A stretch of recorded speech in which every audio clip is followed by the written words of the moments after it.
Rocky আড্ডা, করে মাঠে আড্ডা, কফি হাউস আড্ডা, ইউথ আড্ডা, পিওর আড্ডা, খোলা মেলা আড্ডা, মন ভালো করা আড্ডা। ইউথ আড্ডা, ইউথ আড্ডা, ইউথ আড্ডা। লেখাপড়া খেলাধুলা সবকিছুতে থাকি আমরা, সব কুল আর সবকেও রাখি। পঞ্চকবি মনে রেখে বাংলা ব্যঙ্গ শুনি, বাড়িয়ে দিলে হাত আমরা বন্ধু হতে জানি। ইউথ আড্ডা, ইউথ আড্ডা, ইউথ আড্ডা।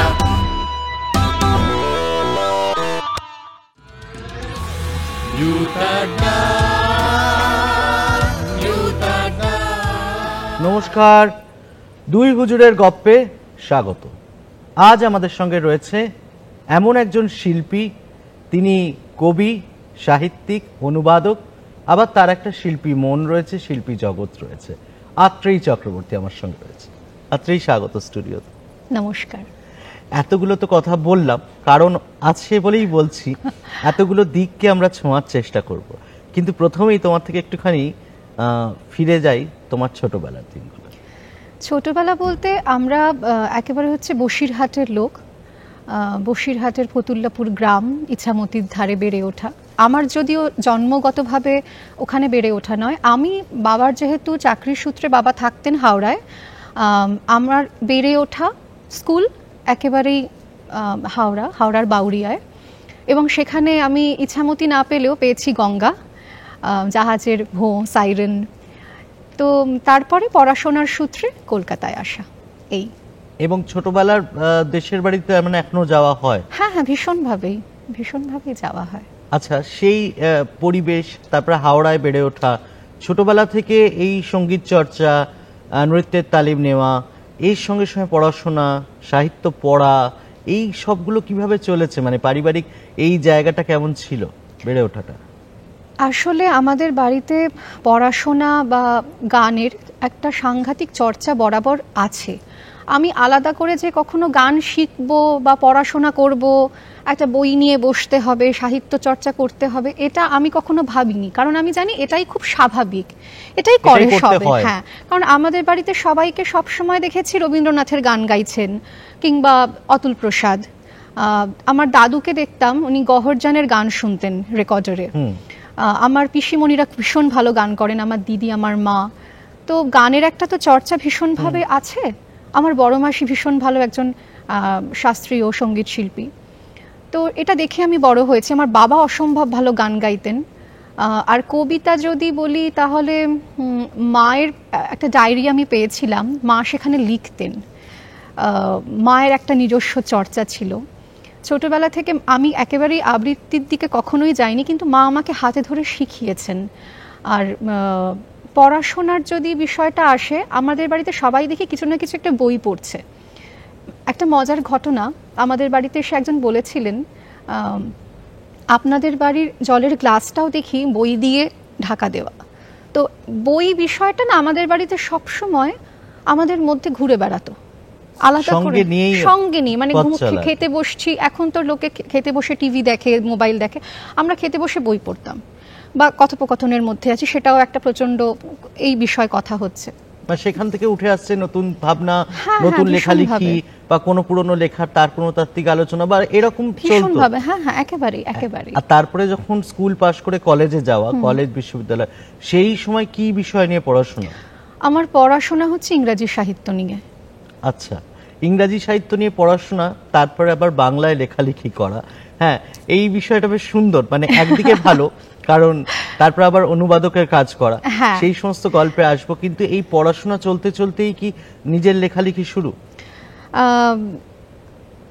আমরা যারা বাঙালি ছেলে মেয়ে, তারা ছোট থেকে মোটামুটি মা বাবা তাদের হারমোনিয়াম নিয়ে বসিয়ে দেন, বা আবৃত্তির ক্লাসে দিয়ে দেন, ছবি আঁকা কিংবা নাচের ক্লাস, কিছু না কিছু একটা চর্চার মধ্যে আমরা থাকি। কবিতা আমি কখনো ভাবিনি যে লিখবো বলে, কারণ আমি যখন ক্লাস 4-এ পড়ি, আমার দিদি বাংলা সাহিত্যের ছাত্রী, ওর অনার্সের খাতার পিছনের দিকে একটি কবিতা আমি নিজে হাতেও লিখে রেখেছিল, জয় গোস্বামীর মালতীবালা বালিকা বিদ্যালয়। ক্লাস 4-এর আমার ওই শিশু মন, ভাবছি এটা কি লেখা, মোটেই ভালো লাগছে না। পরবর্তী সময় থরে থরে বই সাজানো বাড়িতে, এবং বলে দেওয়া হতো যে এটা বড়দের বই, তোমার তো এখনো বোঝার বয়স হয়নি, তুমি বড় হলে পড়বে। আমার শিশু মন নিষিদ্ধের দিকে বারবার চোখ যায়, মন যায়। নিষিদ্ধের একটা তো হাতছানি আছে, তো তাতে প্রশ্রয় দিয়ে আমি যখন সেই কবিতার বই পড়া শুরু করলাম, দেখলাম যে না, কবিতা বিষয়টা ভীষণ খারাপ, কিচ্ছু বোঝা যায় না। আমি ততদিনে তো ফেলুদা, প্রফেসর শঙ্কু পড়ে ফেলেছি, টিনটিন পড়ে ফেলেছি, রবীন্দ্রনাথের জীবন স্মৃতি পড়েছি, সত্যজিৎ রায়ের অটোবায়োগ্রাফি যখন ছোট ছিলাম, এগুলো আমার তো খুব ভালো লাগছে, বা সেরা সত্যজিতের সমস্ত গল্প। আমি ভাবছি যে কি কবিতা, এটা কি, আমি তো বুঝতেই পারছি না। বললাম যে কবিতা খুব খারাপ জিনিস, কবিতা যারা লেখে তারা বদ্ধ উন্মাদ, আমি মোটেই কবিতা পড়বো না। পরবর্তী সময় সেই কবিতা যে আমার কাছে একটা মহিরুহ হয়ে ধরা দেবে, এবং আমি সেই বৃক্ষের তলায় আশ্রয় নেব সারা জীবনের মতো, এই আমার স্বপ্নের অতীত ছিল। তবে ছোটবেলায় আমি কবিতা কখনোই লিখিনি। কবিতা লিখতে শুরু করি আমি স্কুল লাইফের শেষের দিক থেকে, মানে 11-12। এবং যেহেতু আমি ইংরাজি সাহিত্যের ছাত্রী, আমি ইংরাজিতে একটা সময় কিন্তু কবিতা লিখতাম, কিন্তু বাংলা ভাষা ভীষণ ঘর মনে হলো, যেন সারাদিনের প্রচণ্ড ক্লান্তির পরে বাড়িতে এলাম, একটু পা ছড়িয়ে বসলাম। এই যে কমফর্ট জোনটা তৈরি করে দেওয়া, বাংলা ভাষা আমার কাছে সেটা। সেজন্যই হ্যাঁ, অনুবাদের ক্ষেত্রে পাশ্চাত্য সাহিত্য বা ইংরাজি সাহিত্যের চর্চা আমাকে সাংঘাতিকভাবে সাহায্য করেছে, বা শুধুমাত্র বাংলা ভাষার চর্চার পাশাপাশি অন্যান্য সাহিত্যের চর্চাটাও তো খুব প্রয়োজনীয়। সেক্ষেত্রে ইংরাজি নিয়ে পড়াশোনা করা বা ফরাসি সাহিত্য, আন্তর্জাতিক ক্ষেত্রের যে কোন জায়গায় রয়েছে লেখালেখি, বাইরে জগতে কি কি আরো কাজ হচ্ছে, সেটা আমাকে সাহায্য করেছে। কিন্তু লিখতে বসলে বাংলা ভাষা আমার কাছে একেবারে আমার নিজস্ব একটা জায়গা, ঘর। আচ্ছা, লেখালেখি নিয়ে যখন তাহলে কথাই হচ্ছে, তা তোমার পছন্দের একটা কবিতা তাহলে শুনি। বেশ ছোটবেলা দিয়ে যখন শুরু হলো, এই কবিতাটা ছোটবেলা কেন্দ্রিক নয়, কিন্তু আমার পারিবারিক একটা ছাপ এই কবিতায় আছে। কবিতাটির নাম কেয়ার অফ বাল্যকাল। অভাব বলতে কবিরা নুনের গল্প লেখেন, এত অভাব, এত মায়া, লিখে ফেলেন বাড়ির উঠোন, রোদ পোহানো শ্যাওলা কাহিনী। আমাদের সংসারে অভাব ছিল না বলে নুনের গল্প লিখে ওটা হয়নি। তবু বাবা একদিন নিরুদ্দেশ হলেন, আত্মীয় স্বজন, পাড়া প্রতিবেশী, ডাইনি প্রবাদ। নুন অর্থে পলিমাটি, নুন অর্থে কাকচক্ষু জল। বিকেল ফেরতা পথে দেখি উন্মাদিনী মা আমার হৃদি তরুমূলে গুছিয়ে রাখছেন বাবার ফেলে যাওয়া বই, টর্চ, আরক্ত ধুতির খুঁট, মে দিবসের পোস্টার। একেবারে জীবন থেকে উঠে আসা হ্যাঁ, ভীষণভাবে। এবং সেই জায়গাগুলো কোথাও গিয়ে মনে হচ্ছিল যেন সেই পেন পিকচারটা ড্র করতে পারছি আমরা, যে চোখ বন্ধ করলে এরকম একটা আমাদের পরিস্থিতি, এরকম একটা পরিবেশে আমরা পৌঁছে যাচ্ছি। যাই হোক, সেখান থেকে তার পরবর্তী সময় একেবারে প্রফেশনাল ভাবে লেখালেখি, তো কোন সময় মনে হলো যে একটা অনেক লেখা জমেছে বা প্রকাশনা একটা করা যেতে পারে বা প্রকাশনা হতে পারে? হ্যাঁ, সেই অর্থে 2011 থেকে আমি লিখছি, প্রথমে ইংরাজি, তারপরে বাংলা।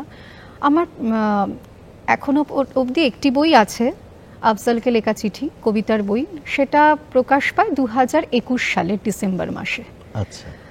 নিজের লেখা প্রকাশ করতে আমার বরাবরই দ্বিধা, কুণ্ঠাবোধ কাজ করে, কিন্তু ওই একটা গ্রন্থের আকার তো দেওয়া দরকার, লেখাগুলোকে জড়ো করে 2021-এ আমার প্রথম কবিতার বই হয়। আচ্ছা, এর সঙ্গে সঙ্গে একটুখানি জিজ্ঞেস করি, আরেকটুখানি ছোটবেলা থেকে যখন সঙ্গীত চর্চা নিয়ে কথা হলো, সঙ্গীতের তালিম কোথায় নেওয়া হয়েছে বা একটু সেই কথা শুনি। আমি আমার প্রথম কথা, আমার পারিবারিক যেহেতু একটা গানের চর্চা রয়েছে, সেখানে করেছি, শিখেছি। আমার মাসিমণি গুরু সুকৃতি মৈত্রর কাছে আমি দীর্ঘদিন চর্চা করেছি।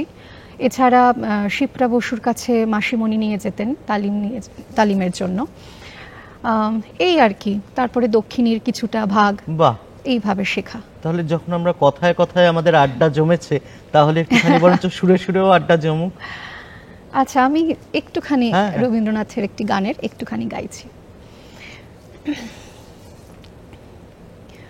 নিভৃত প্রাণের দেবতা, যেখানে জাগেন একা, নিভৃত প্রাণের দেবতা, যেখানে জাগেন একা, ভক্ত সেথায় খোলো দ্বার, আজ লব তার দেখা, নিভৃত প্রাণের দেবতা, যেখানে জাগেন একা।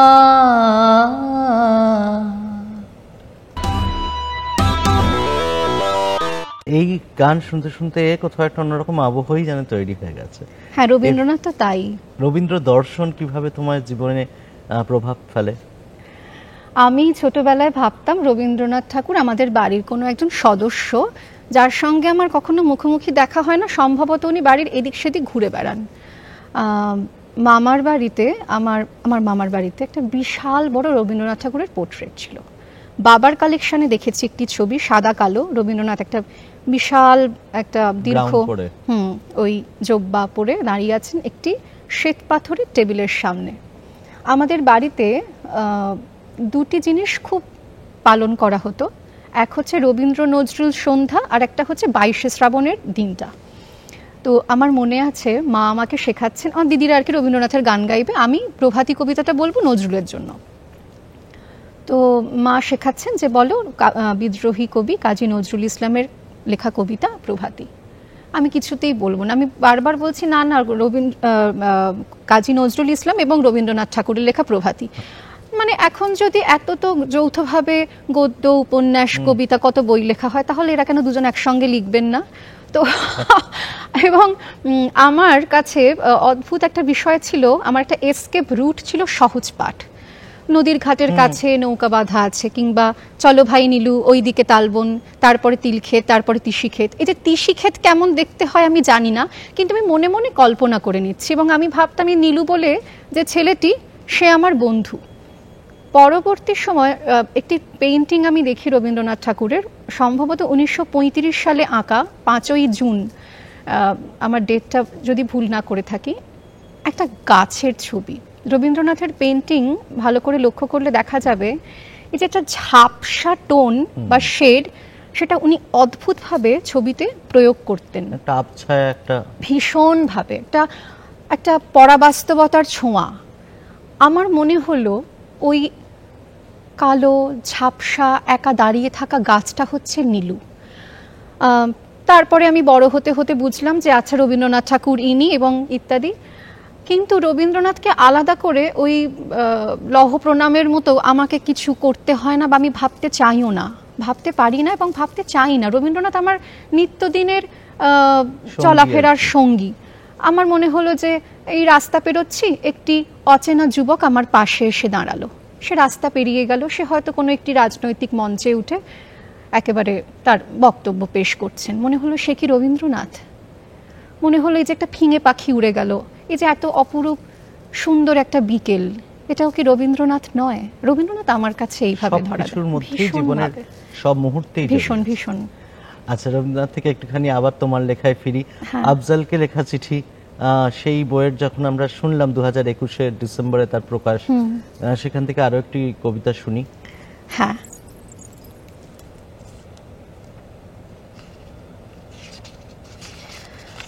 আফজালকে লেখা চিঠির একেবারে শেষ একটি লেখা পড়ছি। অন্তঃপুরবাসিনী ও কালো রাক্ষস। একটা মৃত শহর কাঁধে অলিভিয়া এসেছিল আজ। সে শহরের কানাগলিতে পড়ে আছে হাড়ের স্তূপ, ম্যাজিক আর কবিতা। অলিভিয়ার চুলে নীলচে কুয়াশা, হাতে বারুদের গন্ধ।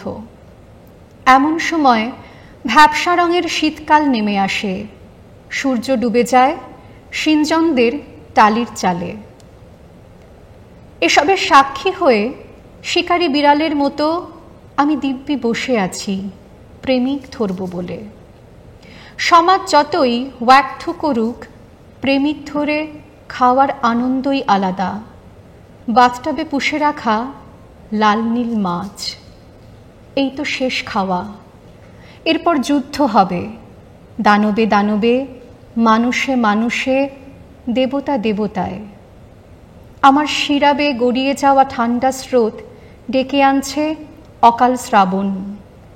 অকাল শ্রাবণের বারান্দায় দাঁড়িয়ে আছে শত শত দেব শিশু, তাদের পিঠে তীরধনুক, পরনে খাটো ধুতি।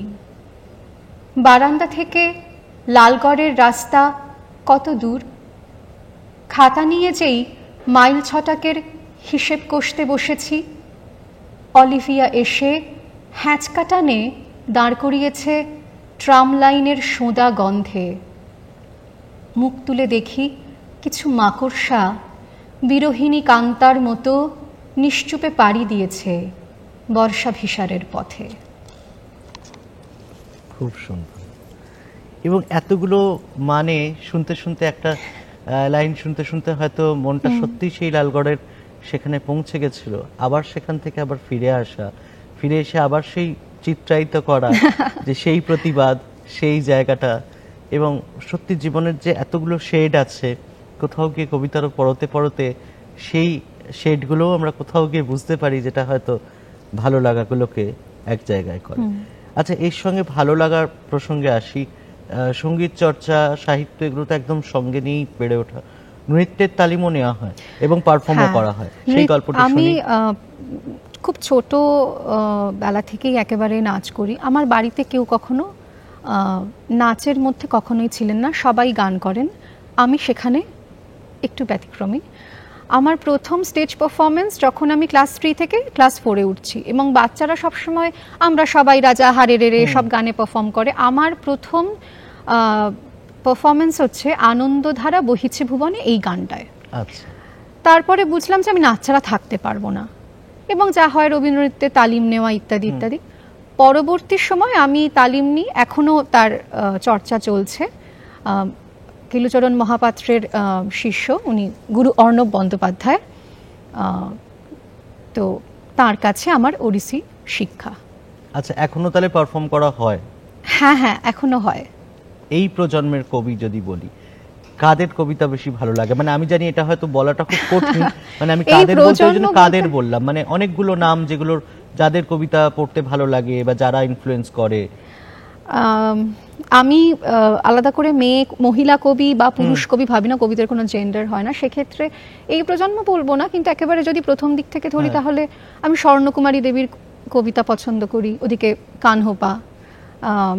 আমরা ছোট থেকে যেহেতু একেবারে রামায়ণ মহাভারতের মধ্যে দিয়ে বেড়ে উঠি, সেক্ষেত্রে কৃত্তিবাস কিংবা কাশিরাম দাসকে তো আমরা উপেক্ষা করতে পারি না। আর আমার পরবর্তীকালে ভারতচন্দ্র কিংবা নানা রকম পড়ছি, এরকম ভারতচন্দ্র। তারপরে আরেকটু পরে পড়ছি একেবারে সুধীন্দ্রনাথ দত্ত,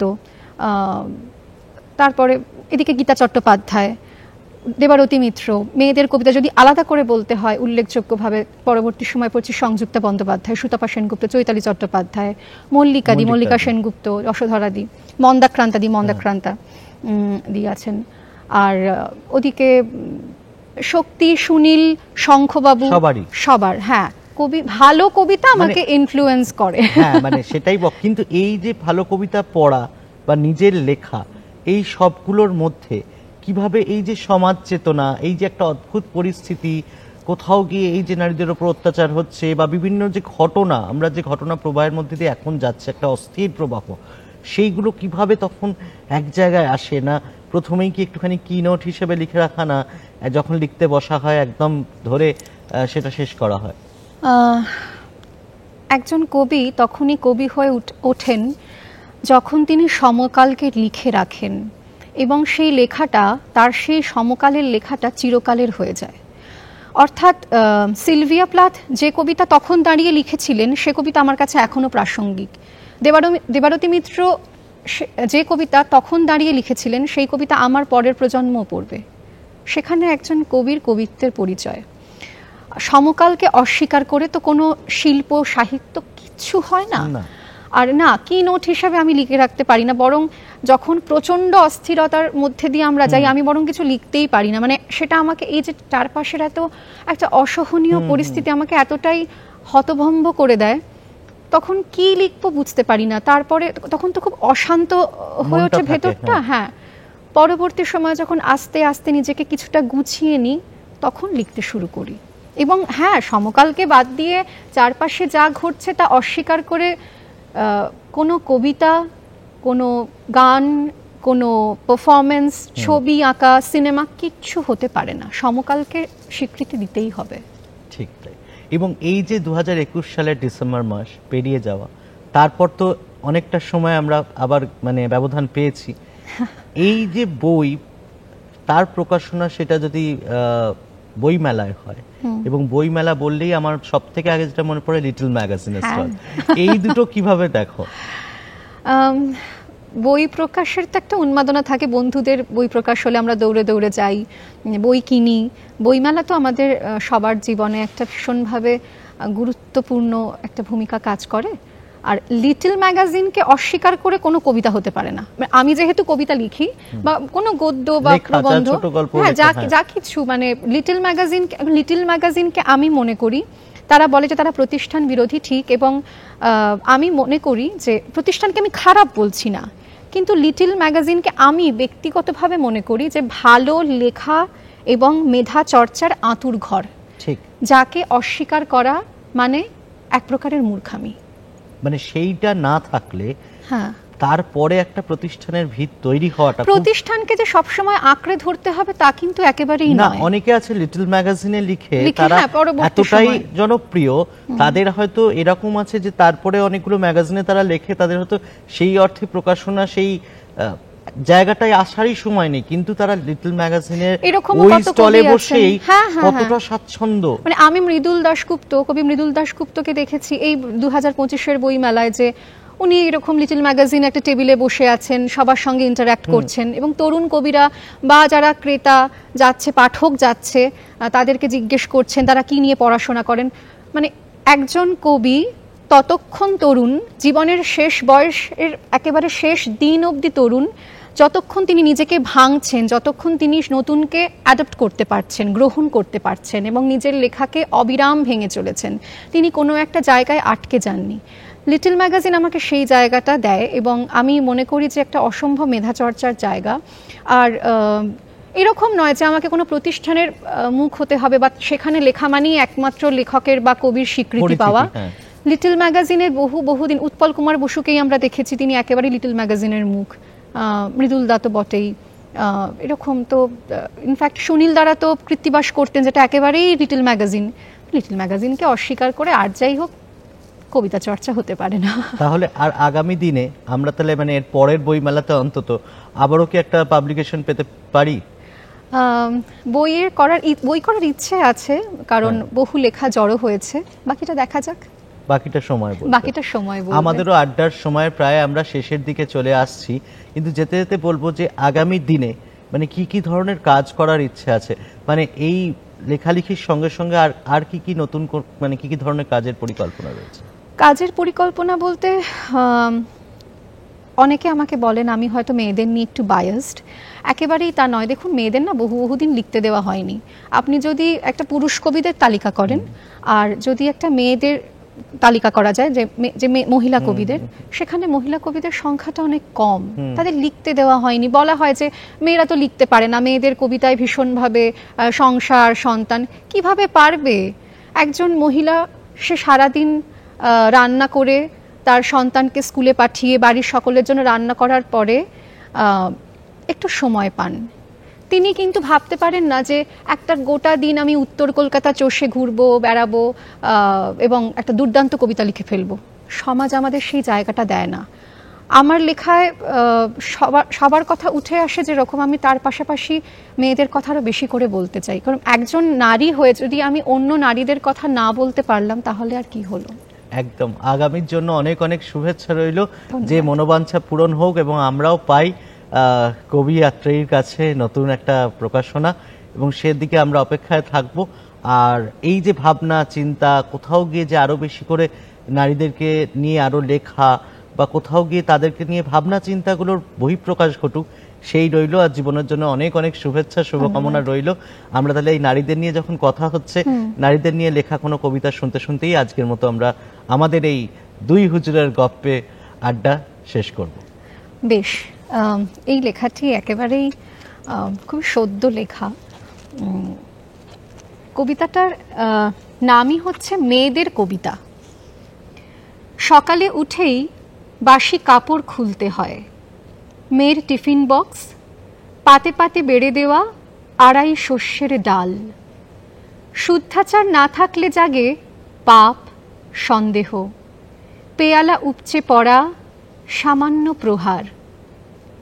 সিঁদুরের রেখা বরাবর স্নানের জল গড়াতে গড়াতে ছুঁয়ে ফেলে শীতলার থান, মধ্যাহ্ন বয়স। মেয়েদের লেখায় এত তুলসী ও তামা, মেয়েরা এখনো বেহুলা সাজেন পুরবিতে। মেয়েদের ভাষা নেই, কন্যা ভ্রূণদায়। সারা রাত চুটিয়ে কবিতা ও মদ, নেই চুরির ভাঁজে রাখা অতি পেলব শাঁখামুটি সাপ। স্বামী আছে, প্রেশারের ওষুধ, চোখ ধুয়ে দেওয়া পদ্মকোষ, রমণ, ঝুল বারান্দা। অনেক অনেক ধন্যবাদ এতটা সময় দেওয়ার জন্য। আর অবশ্যই দুই হুজুরের গপ্পে আমরা অনেকটা সময় কাটালাম আত্রেয়ী চক্রবর্তীর সঙ্গে। এইভাবে আবারও ফিরব অন্য কোনো অতিথির সঙ্গে। সঙ্গে রাখতেই হবে দুই হুজুরের গপ্পকে, আর সব সময় বন্ধুকে সঙ্গে রাখতেই হবে কলকাতা দূরদর্শনকে। নমস্কার। স্বল্প একটু গল্প হলে দিনটা জমে ক্ষীর, শহর থেকে পালিয়ে করি ইনস্টাগ্রামে ভিড়। পায়ে পায়ে কাছে দূরে ব্লগ করি ঘুরে, লক্ষ্য ভেদ করে ফেলি স্বপ্নগুলো জুড়ে। ইউথ আড্ডা, ছুটির আড্ডা, পথে ঘাটে আড্ডা, বৈঠকি আড্ডা।